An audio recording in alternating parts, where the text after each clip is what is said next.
नमस्कार दोस्तों। तो आज से मैं आप लोगों को प्रेरणादायक कहानियाँ सुनाने जा रहा हूँ। मेरा नाम दुर्गेश कुमार पटेल है। मैं इन प्रेरणादायक कहानियों की सीरीज में आज से पंचतंत्र की कहानियाँ सुनाऊँगा। आपने सुना ही होगा कि पंचतंत्र में किस प्रकार की कथाएँ हैं, किस प्रकार की स्टोरी है।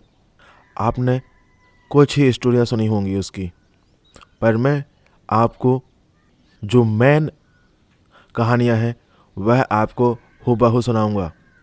पुराने ज़मानों में हमारे दादा दादी नाना नानी हमें सोते समय कहानियाँ सुनाते थे और हम उन कहानियों को सोते समय सुनते हुए सो जाते थे और उन कहानियों में हम खो जाते थे।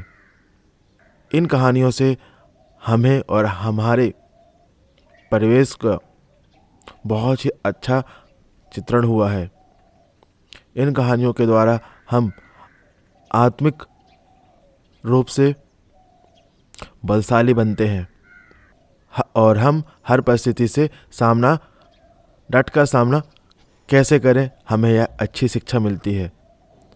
सोते समय इन कहानियों को सुनने से हमारा सबकॉन्शियस माइंड हमें उस प्रकार से जीने का रास्ता दिखाता है। तो आइए आज से हम स्टार्ट करते हैं पंचतंत्र की कहानियाँ। अमुक दक्षिण देश के प्रांत में महिलारोप्य नाम का नगर था। यहाँ एक महादानी प्रतापी राजा अमर शक्ति रहता था। उसके पास अनंत धन था, रत्नों की अपार राशि थी, किंतु उसके पुत्र बिल्कुल जड़बुद्धि थे, मूर्ख थे। तीनों पुत्र बहुशक्ति, उपरशक्ति, अनंत शक्ति के होते हुए भी वह सुखी नहीं था। तीनों अविनीत, उच्च क्षण और मूर्ख थे। राजा ने अपने मंत्रियों को बुलाकर पुत्रों की शिक्षा के संबंध में अपनी चिंता प्रकट की। राजा के राज्य में उस समय 500 वृत्ति भोगी शिक्षक थे। उनमें से एक भी ऐसा नहीं था जो राजपुत्रों को उचित शिक्षा दे सकता। अंत में राजा की चिंता को दूर करने के लिए सुमति नाम के एक मंत्री ने सकल शास्त्र पारंगत आचार्य विष्णु शर्मा को बुलाकर राजपुत्रों का शिक्षक नियुक्त करने की सलाह दी। राजा ने विष्णु शर्मा को बुलाकर कहा कि यदि आप इन पुत्रों को शीघ्र ही राजनीतिज्ञ बनवा देंगे तो मैं आपको 100 गांव इनाम में दूंगा। विष्णु शर्मा ने हंसकर उत्तर दिया, महाराज, मैं अपनी विद्या को बेचता नहीं हूँ। इनाम की मुझे इच्छा नहीं है। आपने आदर से बुलाकर आदेश दिया, इसलिए मैं 6 महीने में ही आपके पुत्रों को राजनीतिज्ञ बना दूंगा। यदि मैं इसमें सफल ना हुआ तो अपना नाम बदल डालूंगा। आचार्य का आश्वासन पाकर राजा ने अपने पुत्रों का शिक्षण भार उन पर डाल दिया और निश्चिंत हो गया। विष्णु शर्मा ने उनकी शिक्षा के लिए अनेक कथाएं बनाई। उन कथाओं के द्वारा ही उन्हें राजनीति और व्यवहार नीति की शिक्षा दी। उन कथाओं के संग्रह का नाम ही पंचतंत्र है। 5 प्रकरणों में उनका विभाग होने से उसे पंचतंत्र नाम दिया गया। राजपुत्र इन कथाओं को सुनकर 6 महीने में ही पूरे राजनीतिज्ञ बन गए। उन 5 प्रकरणों के नाम हैं मित्रभेद, मित्र संप्राप्ति, काकोलोक्यम, लब्ध प्राणसम और अपरीक्षित कारगम। मैं आपको सुनाने जा रहा हूँ। प्रथम तंत्र है मित्रभेद। इसके अंदर जो कहानी है, पहली कहानी है अनाधिकार चेष्टा। महिलारोप्य नाम के नगर में वर्धमान नाम का एक वणिक पुत्र रहता था। उसने धर्मयुक्त रीति से व्यापार में पर्याप्त धन पैदा किया, किंतु उतने से ही संतोष नहीं होता था और भी अधिक कमाने की इच्छा थी। 6 उपायों से ही धनोपार्जन किया जाता है: भिक्षा, राजसेवा, खेती, विद्या, सूद और व्यापार से। इनमें से व्यापार का साधन ही सर्वश्रेष्ठ है। व्यापार के भी अनेक प्रकार हैं। उनमें सबसे अच्छा यही है कि परदेश से उत्तम वस्तुओं का संग्रह करके स्वदेश में उन्हें बेचा जाए। यही सोचकर वर्धमान ने अपने नगर से बाहर जाने का संकल्प किया। मथुरा जाने वाले मार्ग के लिए उसने अपना रथ तैयार करवाया। रथ में 2 सुंदर सुदृढ़ बैल लगवाए। उनके नाम थे संजीवक और नंदक। वर्धमान का रथ जब यमुना किनारे पहुंचा तो संजीवक नाम का बैल नदी तट की दलदल में फंस गया। वहां से निकलने की चेष्टा में उसका एक पैर भी टूट गया। वर्धमान को यह देखकर बड़ा दुख हुआ। 3 रात उसने बैल के स्वस्थ होने की प्रतीक्षा की। बाद में उसके सारथी ने कहा, इस वन में अनेक हिंसक जंतु रहते हैं, यहाँ उनसे बचने का कोई उपाय नहीं है। संजीवक के अच्छा होने में बहुत दिन लग जाएंगे। इतने दिन यहाँ रहकर प्राणों का संकट नहीं उठाया जा सकता।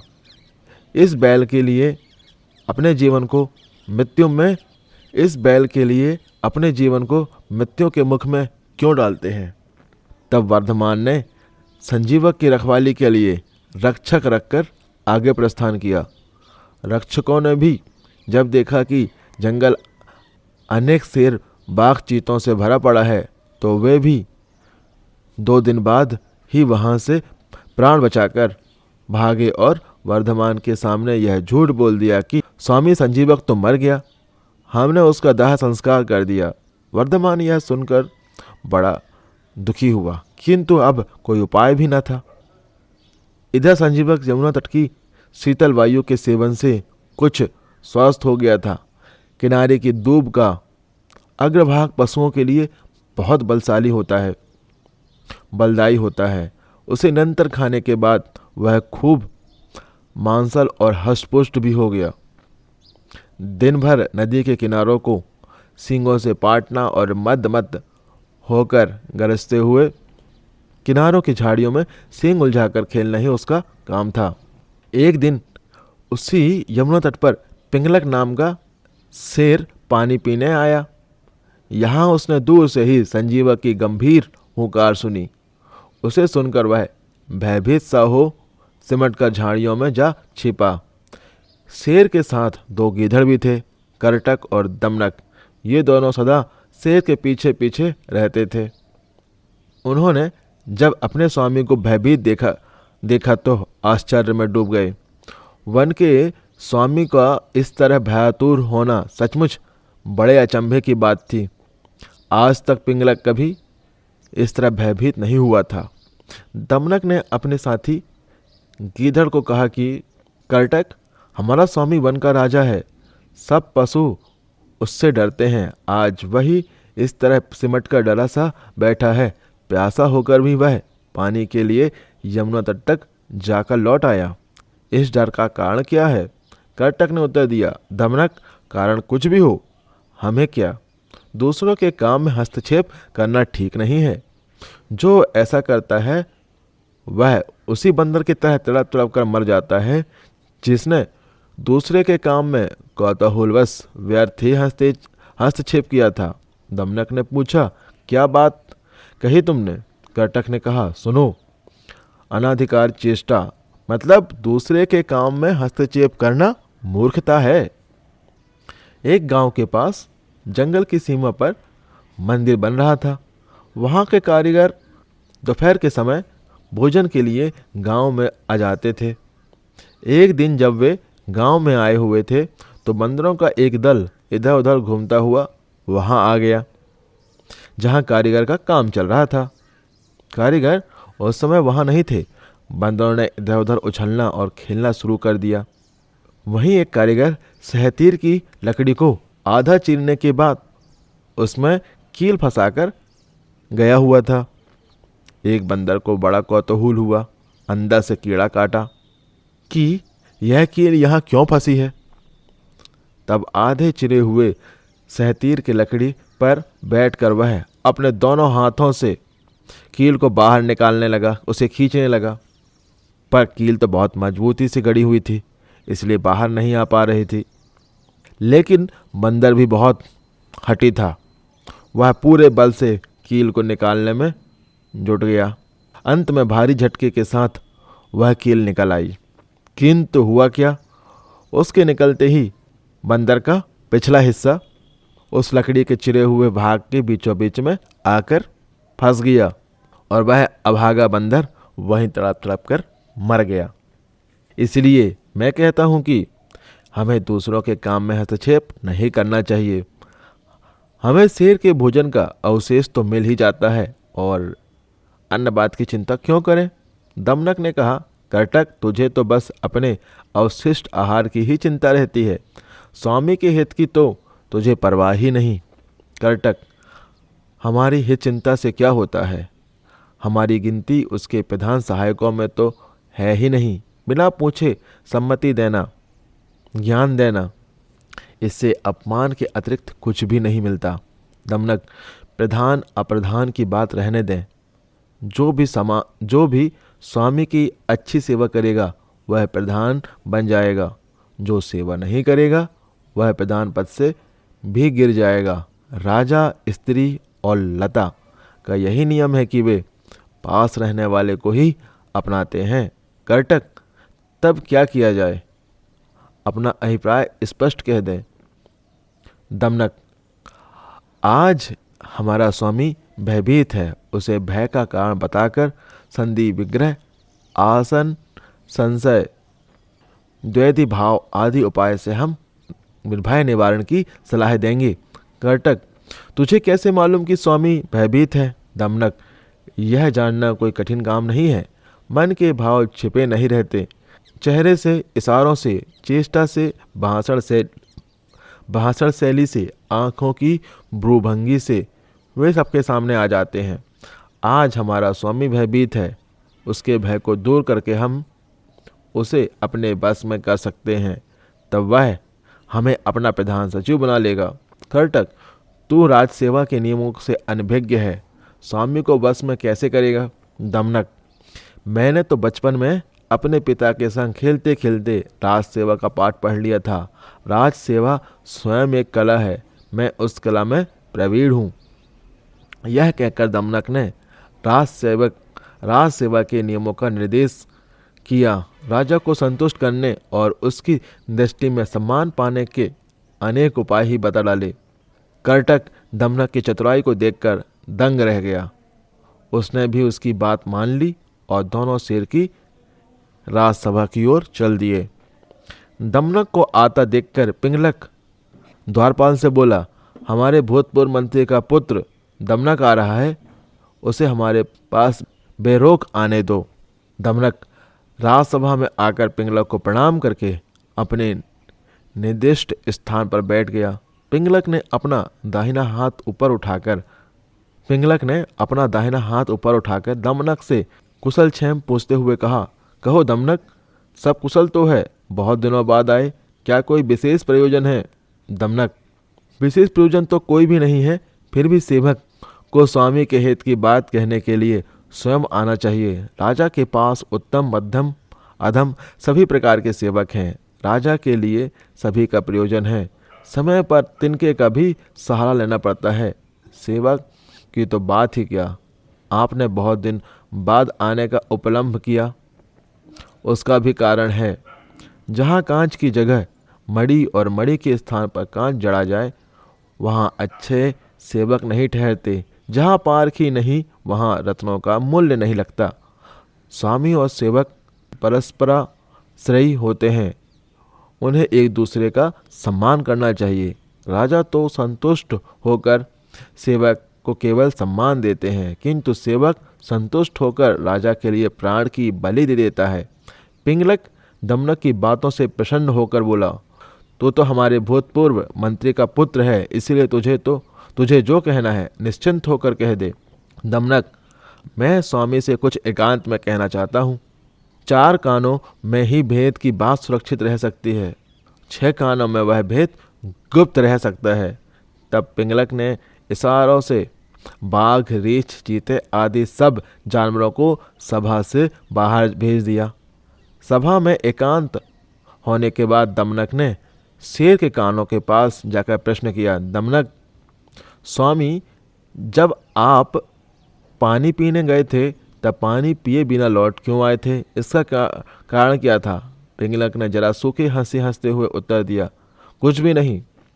दमनक, यदि वह बात कहने योग्य नहीं है तो मत कहिए। सभी बातें कहने योग्य नहीं होती।